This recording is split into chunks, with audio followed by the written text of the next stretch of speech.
વલસાડના ડુંગરી ગામની ઘટના હાલ સામે આવે છે। વલસાડથી હાલ આ મહત્વપૂર્ણ સમાચાર સામે આવ્યા છે, જ્યાં ડુંગરી ગામનો બનાવ પ્રકાશમાં આવ્યો છે, જ્યાં ડુંગરીના સરપંચ પુત્રનું ડમ્પરની અડફેટે મૃત્યુ નીપજ્યું છે। સરપંચ પુત્ર હિત દેસાઈનું ડમ્પરની અડફેટે આવતા મૃત્યુ થઈ ગયું છે।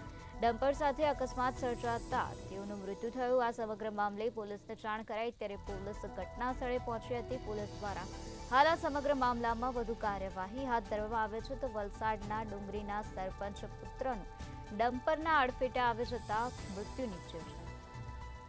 સરપંચના પુત્ર હિત દેસાઈનું આ પ્રકારે મૃત્યુ થઈ ગયું છે। ડમ્પર સાથે અકસ્માત સર્જાયો હતો, જેના કારણે હિત દેસાઈનું મૃત્યુ નીપજ્યું છે। ત્યારે આ બનાવ અંગે પોલીસને જાણ કરાતા પોલીસ ઘટના સ્થળે પહોંચી હતી અને પોલીસ દ્વારા હાલ આ સમગ્ર મામલામાં વધુ કાર્યવાહી હાથ ધરવામાં આવી છે। ડમ્પર ચાલકે આ પ્રકારે યુવકને અડફેટે લઈ લીધો હતો, જેના કારણે યુવકનું મૃત્યુ થઈ ગયું છે। ડુંગરીના સરપંચના પુત્ર છે આ યુવક, જેનું નામ હિતેશ દેસાઈ છે। હિત દેસાઈનું ડમ્પર અડફેટે આવી જતા મૃત્યુ થયું છે। આ સમગ્ર મામલામાં હાલ પોલીસ દ્વારા વધુ તપાસ હાથ ધરવામાં આવે છે। ડમ્પર સાથે અકસ્માત સર્જાયો હતો, જેના કારણે હિત દેસાઈ નામના યુવકનું મૃત્યુ થયું છે।